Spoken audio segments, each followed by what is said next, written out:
Virgo, you don't see it yet. That's not a flaw in you, and it's not a sign that nothing is happening. It's simply the nature of how the biggest things arrive. They assemble themselves out of sight first, in the parts of your life you're not looking at, and only later do they step into the light where you can finally recognize them. So I want to begin by telling you that the not seeing is normal. The things that are about to reshape your circumstances are still in the phase where they don't announce themselves, and I'm going to spend our time together helping you learn to sense them anyway. Let me explain why abundance is so easy to miss in its early stages, because understanding this will change how you move through the coming stretch. Wealth, when it's forming, rarely looks like wealth. It looks like a small opportunity you almost dismissed. It looks like an ordinary conversation that turns out to matter. It looks like a skill you've had for years and never valued properly. The eye is trained to expect prosperity to arrive dramatically with obvious signs, and so it scans right past the quiet, unremarkable moments where prosperity actually takes root. The real thing grows in disguise.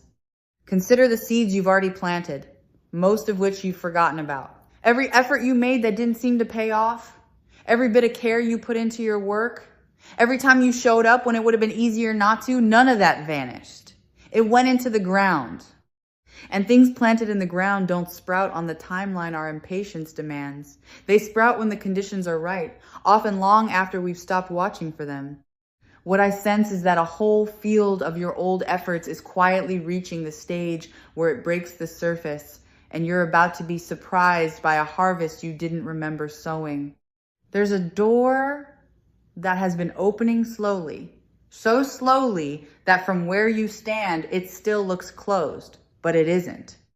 The hinge has been turning by degrees, and the gap has been widening, and light has begun to come through the edge of it, even if you haven't noticed the room beyond growing brighter. This is the kind of shift that Sarah Angel Tarot exists to help you perceive the movement that's too gradual to catch in the moment, but unmistakable once someone points it out. An opportunity has been forming in a place you weren't watching, and it's nearly ready to swing fully open. I want to talk about your relationship with your own worth, because this is the soil everything else grows in. Somewhere along the way, you may have absorbed the idea that you have to struggle for every good thing, that abundance is something reserved for other people, that your role is to make do with less. That belief acts like a ceiling. It caps what you'll allow yourself to reach for and receive. And what I sense happening within you now is that the ceiling is cracking. A quieter, truer sense of your own value is rising up underneath it. And as it rises, the ceiling loses its power. You're beginning to believe in the deep places that you're allowed to have more. Let me offer you a reframe about money itself, because how you hold the idea of it shapes how it moves in your life. Money isn't a scarce, hostile thing that must be wrestled from a stingy world. It's closer to energy. It moves toward attention, toward openness, toward those who have made peace with receiving it. When you relate to money with fear and clenching, you constrict the very channel it would flow through. But when you relax your grip, when you stop treating it as an enemy and start treating it as a welcome guest, the channel widens. And I sense your grip loosening, your fear around it softening, which is precisely the condition under which more of it can come. There's an old story about scarcity that you've been carrying, and it's beginning to dissolve. Perhaps you learned early that there was never quite enough, that wanting was dangerous, that hoping for plenty only set you up to be disappointed. That story made sense once it protected you. It kept your expectations low enough to survive lean stretches. But it has outlived its usefulness, and part of what's happening now is that you're setting it down. As the scarcity story loosens its hold, a different story becomes possible, one in which there is enough, in which more is on its way, in which you get to stop bracing against lack. Look around at the resources already within your reach, because I sense there are assets in your life you've been overlooking. Not just money, but capacities, things you know how to do, connections you've made, knowledge you've accumulated, qualities in yourself that have real value in the world. You may have grown so used to these that you've stopped seeing them as valuable at all. but others don't see them the way you do. What feels ordinary to you can be precisely what someone else needs and is willing to pay for. Part of what's coming is a fresh recognition of the value you've been sitting on, a sudden awareness of gold in your own hands. Now let me describe a convergence, because what makes this stretch different isn't one single stream, but the way several separate streams are beginning to meet. There's the thread of your past efforts ripening. There's the thread of an opportunity forming. There's the thread of your own worth expanding, and there's the thread of your fear loosening. Each of these has been developing on its own, in its own corner of your life. And what I sense is that they're being drawn toward a single point where they'll join. When separate streams converge, they become a river, and a river has a force that no single stream possesses. That joining is what's approaching. There's a momentum that builds once abundance begins to move, and it's worth understanding so you'll recognize it when it starts. The first gains are often the hardest and the slowest because they have to overcome the inertia of a situation that's been stuck. But once things begin to move, they tend to move more easily. One good outcome creates the conditions for the next. A small success opens the door to a larger one. And what began as a trickle gathers into a steadier flow. I sense you're near the point where the initial inertia finally breaks and momentum takes over.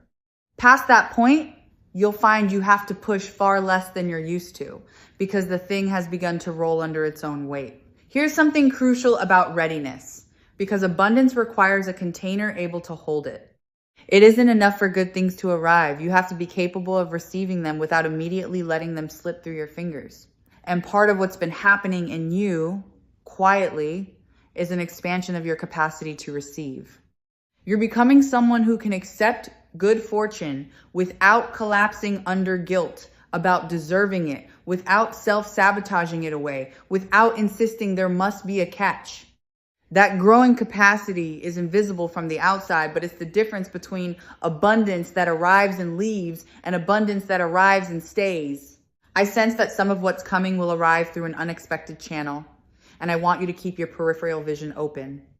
The mind likes to decide in advance where good things will come from. It fixes on one source, one plan, one anticipated route, and then waits there. But abundance is playful and often enters through the side you weren't guarding. It may come through a person you didn't expect to matter, an avenue you'd written off, a direction you'd never considered. So hold your plans loosely. Let the good come however it wants to come. Rather than insisting it, use the door you left open for it. I sense a figure of support somewhere in this picture, someone who sees your value and is inclined to help you rise. It may be a person already in your life whose regard for you runs deeper than you've realized, or someone not yet arrived who will take a genuine interest in your prospects. Almost no one climbs entirely alone. There's usually a hand extended at some crucial moment by someone who believes in what you're doing. So keep yourself open to allies. The person who could open a significant door for you may be nearer than you think, and their willingness to champion you is part of the quiet architecture being assembled on your behalf. Let me speak about flow, because there's a paradox in prosperity that's worth understanding. The people who hold money most tightly, who hoard and clench and refuse to let any of it move, often find it stagnates around them. And those who let it flow, who spend wisely, give generously, keep it circulating, often find more of it flows back. Abundance likes movement. It likes to be part of a current rather than trapped in a still pool. And I sense in you a natural generosity that once you have more, will become part of what keeps more coming. Your open-handedness isn't a threat to your wealth. It's one of its engines. Watch the shift that's happening from chasing to attracting, because it changes everything about how the coming abundance will feel. For a long time, you may have felt you had to pursue every opportunity, hustle for every gain, run yourself ragged, reaching for things that stayed just out of grasp. That exhausting mode is ending. What replaces it is a quality of attraction, a state in which good things begin to come toward you rather than requiring you to chase them down. It's the difference between running after a bus and having the car pull up to your door. Less effort, better results. That reversal is settling into place. There's something you've dismissed that's about to reveal its value, and I want you to reconsider it. Somewhere in your life, there's a thing you've undervalued, an idea you shelved, a talent you didn't take seriously, a possession or a piece of knowledge or a project you set aside as unimportant. I sense that this overlooked thing carries more worth than you assigned it. What you filed under not worth pursuing may turn out to be exactly the source of the abundance you've been hoping for. So before you finalize your judgment about what in your life matters, take a second look at the things you were quick to dismiss. Let me name an obstacle that's been quietly clearing, one you may not even have known was in the way. There's been something blocking the flow of prosperity towards you, not a person's malice, not bad luck, but some knot, some stuck place, some situation that was diverting the current away from you. And that knot has been loosening. What was jammed is coming unjammed. You may look back later and realize that a certain frustration, a certain delay, a certain closed door was actually the thing that had to move before the good could reach you, and that it has at last moved. The channel that was obstructed is coming clear. There's a weight of obligation that's beginning to lighten, and with it, a kind of freedom you may have half forgotten was possible. If you've been carrying the heaviness of what you owe to others, to circumstances, or simply to the relentless demands of staying afloat, I sense that burden starting to ease its grip. Something that has been quietly draining your resources and your peace is moving toward resolution.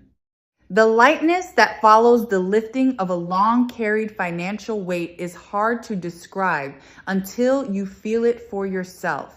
A sudden spaciousness where there was pressure, a breath you didn't realize you'd been holding, finally allowed to release.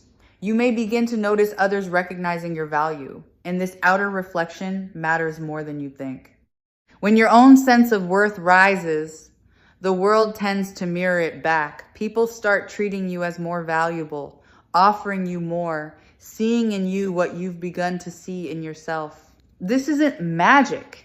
It's that we unconsciously teach others how to value us by how we value ourselves. And as your inner valuation climbs, the signals you send change and the responses you receive change with them. I sense this mirror beginning to reflect a higher image of you back into your own life, in the form of better offers and greater respect. The worth of what you offer is being repriced upward, and you may soon be compensated at a level that finally matches your actual value.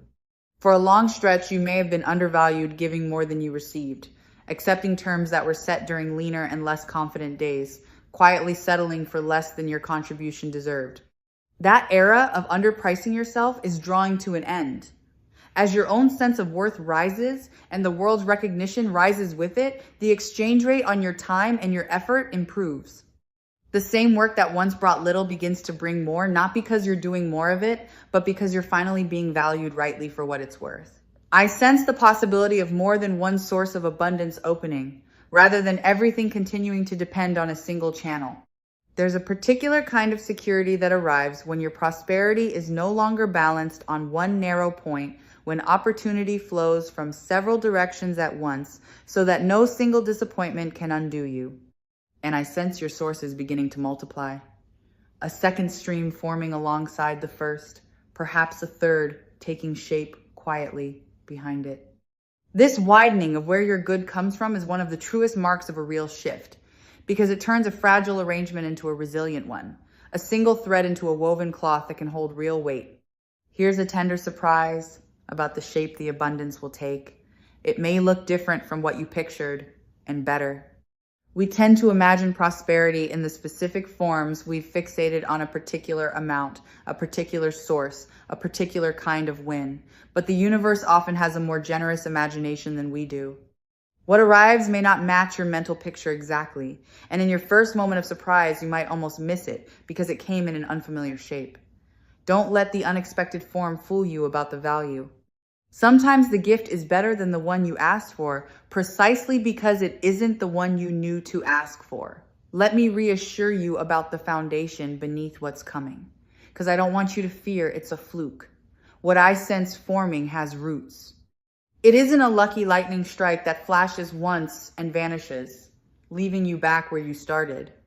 It's more like the slow arrival of a season, something with staying power, something built on the real substance of your efforts and your growth. And because it has roots, it can be built upon. This isn't a windfall that disappears through your fingers. It's the beginning of a more prosperous chapter, a shift in your baseline rather than a momentary spike. The ground under your feet is genuinely changing. There's a deepening in your ability to hold wealth that I want to acknowledge, because receiving and keeping are two different skills. Some people can attract money but can't retain it. It comes and then leaks away through poor stewardship or a subconscious belief that they don't deserve to keep it. What I sense in you is a maturing of your relationship with abundance, a growing steadiness that will let you not only receive what's coming, but keep it, tend it, let it grow. You're becoming a better custodian of your own prosperity. And that means the good that arrives won't just pass through you. It will accumulate, compound, and build into something lasting. I want to speak about the lightness that's returning to your relationship with money, because you may have forgotten it could feel easy. If you spent a long stretch under financial strain, money can become a source of constant low-grade dread, a thing you're afraid to look at, a weight on every decision. That heaviness takes a toll you stop noticing because it becomes the background of everything. But I sense that weight beginning to lift. There's a lightness coming back, the ability to think about your finances without your stomach tightening, the return of a certain ease and even playfulness around money. That relief is its own form of wealth, and it's on its way. This shift from strain to ease is something Sarah Angel Tarot returns to again and again, because so many people carry money fear long after the circumstances that caused it have passed. The dread becomes a habit that outlives its reason. And part of the work of a moment like this is noticing that the old fear is running on inertia rather than reality. That the lean times which taught you to worry are giving way to something more generous, and your nervous system is simply slow to catch up. Give it permission to catch up. The strain is ending, even if your body hasn't fully believed it yet. Let me talk about trust and timing, because your impatience, understandable as it is, can work against you here. When we want something badly, we tend to grip the timeline, demanding that it arrive by a certain point and reading its absence as failure. But abundance has its own schedule, and the forcing of it often only creates tension that constricts the flow. What serves you better is a kind of relaxed trust, a confidence that it's coming combined with a willingness to let it come at its own pace. Plant, tend, and then allow. The allowing is not passive. It's an active trust that keeps you open rather than clenched while the good makes its way to you. I want to address directly and warmly the question of whether you deserve this, because I sense the doubt in you. Some part of you may wonder if you've earned the right to abundance, whether you've worked hard enough, been good enough, suffered enough to qualify. Let me relieve you of that entirely. Deserving isn't a hurdle you have to clear through sufficient struggle. You are worthy of prosperity simply as you are, by virtue of being a person alive in the world with needs and hopes and a life to build. You don't have to earn your way into the good through more suffering. The suffering was never the price. You're allowed to receive out of grace, not just out of exhaustion. There's a ripple effect to your coming abundance that I find genuinely beautiful. What flows to you doesn't stop with you. As your circumstances improve, you gain the capacity to lift others, to be generous, to help, to create opportunities for people around you who are still where you used to be. Your prosperity becomes a source of prosperity for others. And knowing this can dissolve any lingering guilt about receiving, because you're not taking from a fixed pie. You're becoming a node through which good flows outward. The more that comes to you, the more you'll have to give. And the giving will make the whole thing feel not just fortunate, but meaningful. Some of what flows to you may arrive through your connection to the good fortune of others, and this is worth keeping an eye on. We don't prosper in isolation. We're woven into a web of relationships. And when good things happen to those we're linked with, the benefits often ripple outward to reach us too. Someone's success, a collaborator's win, the rising tide of a person whose path is tangled with yours can lift you along with it. So don't measure your prospects only by your own solitary effort. Part of the abundance approaching may come to you sideways, carried in on the current of someone else's flourishing. Let me point to a decision that will be yours to make when the opportunity arrives, because abundance often comes bundled with a choice. There may be a moment ahead where you're offered something, or where a path opens, and you'll have to say yes to step toward it, to claim it, to allow it into your life. And I raise this because sometimes at the very threshold of receiving, fear whispers that it's safer to stay where you are, to not risk the disruption that good fortune brings. Don't let that whisper win. When the moment comes to accept what you've been hoping for, accept it. Your yes is the final piece the whole thing has been waiting for. I sense a particular gift in your capacity to recognize opportunity, one that's sharpening right now. Part of what's shifting isn't just your circumstances, but your perception. You're becoming quicker to spot the openings, more attuned to the possibilities hiding in ordinary situations. Where you might once have walked past a chance without noticing it, you're developing an eye that catches it. This sharpened perception is itself a form of wealth, because the world is always offering more than we register, and those who can see the offers are the ones who receive them. Your sight is clearing. And clear sight in a world full of opportunity is nearly as good as luck. There's a steadiness I want you to cultivate as the good begins to arrive, because sudden change of any kind, even welcome change, can be disorienting. When prosperity comes after a long, lean stretch, it can almost feel unreal, even uncomfortable, and there's a temptation to distrust it or to spend it away quickly out of a subconscious discomfort with having it. I'd encourage you instead to breathe, to let it settle, to give yourself time to grow accustomed to a new normal. You can hold this. You can adjust to having more. The discomfort of unfamiliar good fortune passes, and on the other side of it is a new baseline you'll come to feel entirely at home in. Let me name the freedom that abundance is really about, because money itself was never the point. What you've truly wanted, underneath the wanting of wealth, is what wealth makes possible: the freedom to breathe, to choose, to stop being trapped by lack, to build a life on your own terms, rather than under the constant pressure of necessity. And that freedom is what's approaching. Not just numbers in an account, but the loosening of the constraints that have hemmed you in, the widening of your options, the return of a sense of possibility to a life that may have felt narrowed by scarcity. The real gift is the room to live more fully, and that room is opening. There's a difference between surviving and thriving that I want you to feel in your body, because you're in the process of crossing from one into the other. Survival is a narrow mode. It keeps you fixed on the next necessity, the next demand, the next scramble to get through, with no room left over for anything but endurance. Thriving is wider. It's the state in which your needs are met and there's something beyond them. Margin to breathe, resources to spare, the freedom to think past mere getting by toward what you'd actually like to build. I sense you moving out of the narrow corridor of survival and into the more open country of thriving, where the question changes from how do I make it through to what would I like to create. I want to reflect on the resilience you've shown to get here, because it hasn't been for nothing. You've weathered stretches that were genuinely hard. You kept going when the returns were invisible. You maintained some thread of hope, or at least persistence, through times that tested you. That resilience wasn't wasted. It built something in you, a strength and a steadiness that will serve you well when the abundance arrives. You're not receiving this as someone untested. You're receiving it as someone who has earned, through endurance, the wisdom to handle it well. The hard chapters were not detours.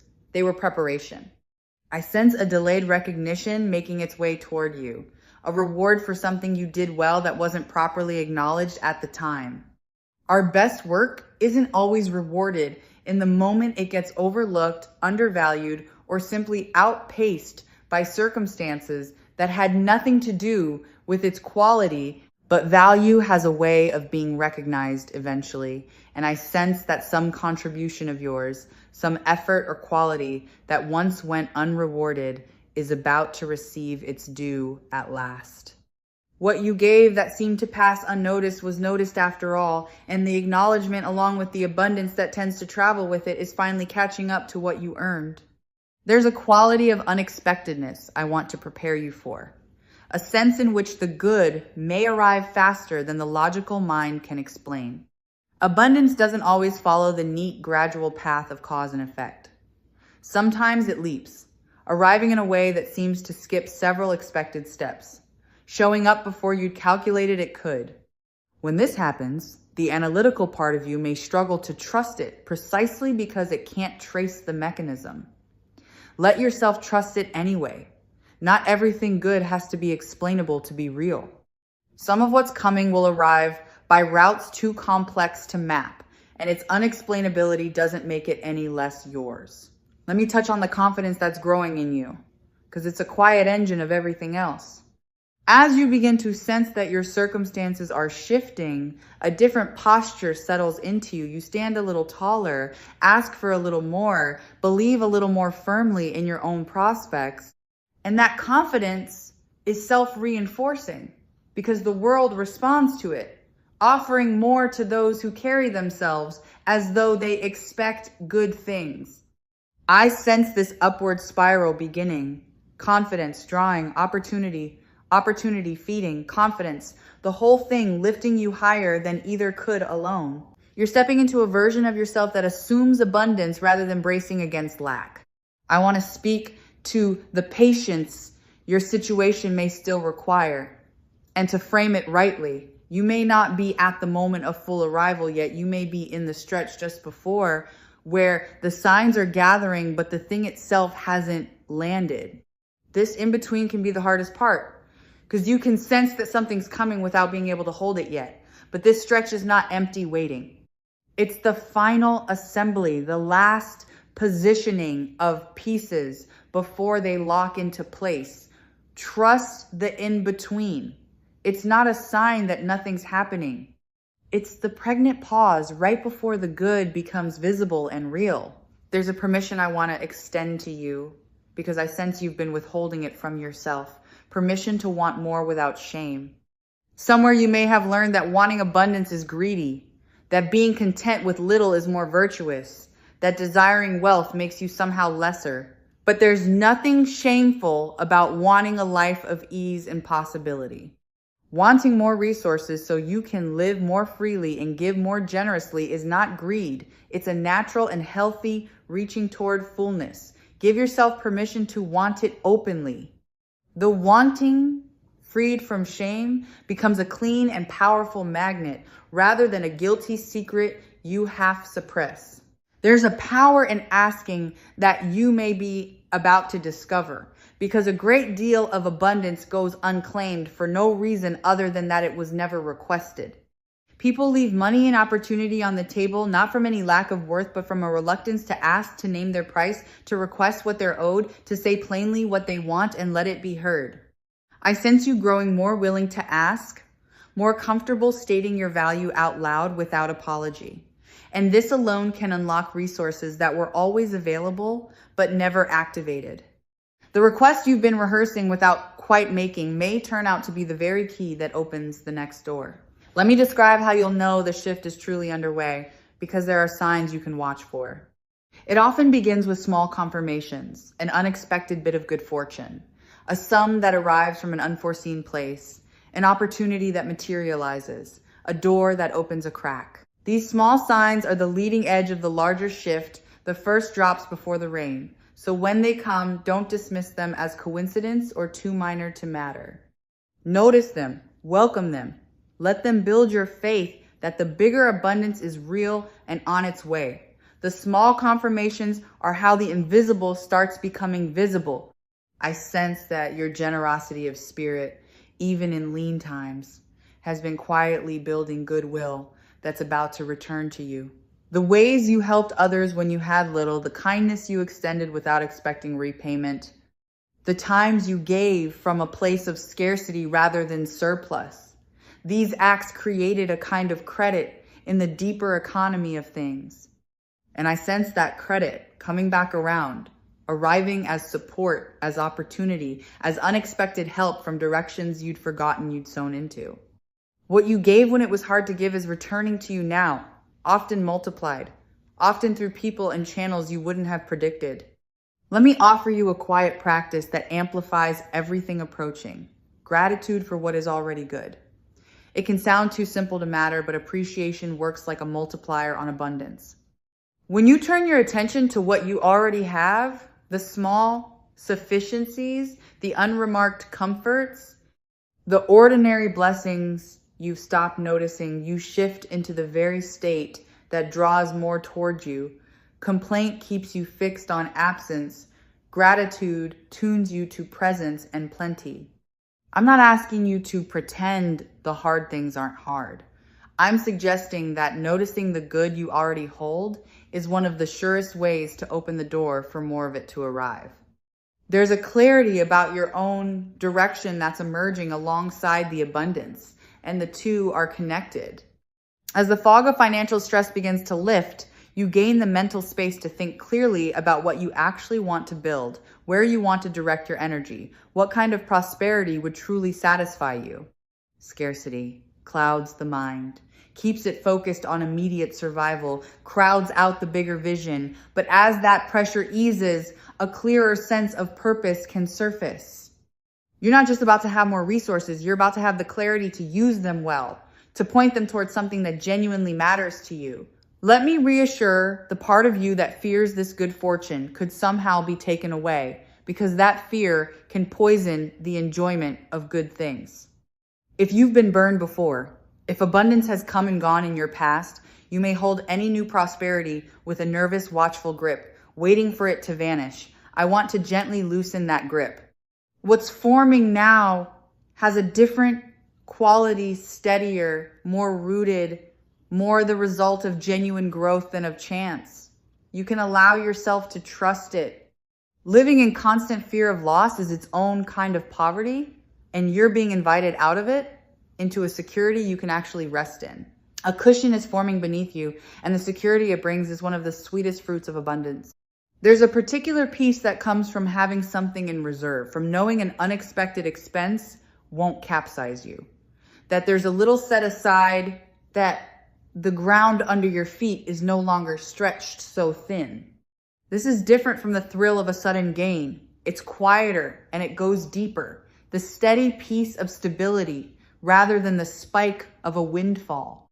And I sense that kind of security beginning to build for you, a reserve slowly accumulating, a safety net weaving itself into place beneath the life you're living. As we begin to draw our time together toward its close, let me gather the threads into a single clear picture. You don't see it yet, but the seeing is coming. The door has been opening. Your worth has been rising. The scarcity story has been dissolving. An obstacle has been clearing. And several quiet streams of fortune have been converging toward a single point that is your life. All of it has been happening just outside your field of vision, in the disguised and undramatic way that real abundance always forms. And now it's approaching the threshold where the invisible becomes visible, where the forming becomes the arrived. The last thing that Sarah Angel Tarot would want you to carry from our time together is simple, and I hope it stays with you. What you've been hoping for is closer than it appears. And your job in this final stretch is not to force it, but to stay open to it. Keep your eyes soft and your hands unclenched. Notice the small signs. Say yes when the moment comes. Let yourself believe, even a little, that you're allowed to have the fullness you've longed for. And so I'll leave you gently, the way you'd set down a lamp beside someone who's been sitting in the dark. What's coming toward you was built by your own endurance and is arriving by grace. And it's nearer than your tired eyes can yet make out. Soon the not seeing will become seeing. Soon the quiet assembly will become an obvious gift. You've waited through the lean stretch with more strength than you gave yourself credit for, and the season is turning now toward ease, toward plenty, toward the freedom you've wanted all along. Stay open. Stay soft. It's on its way and it's meant for you.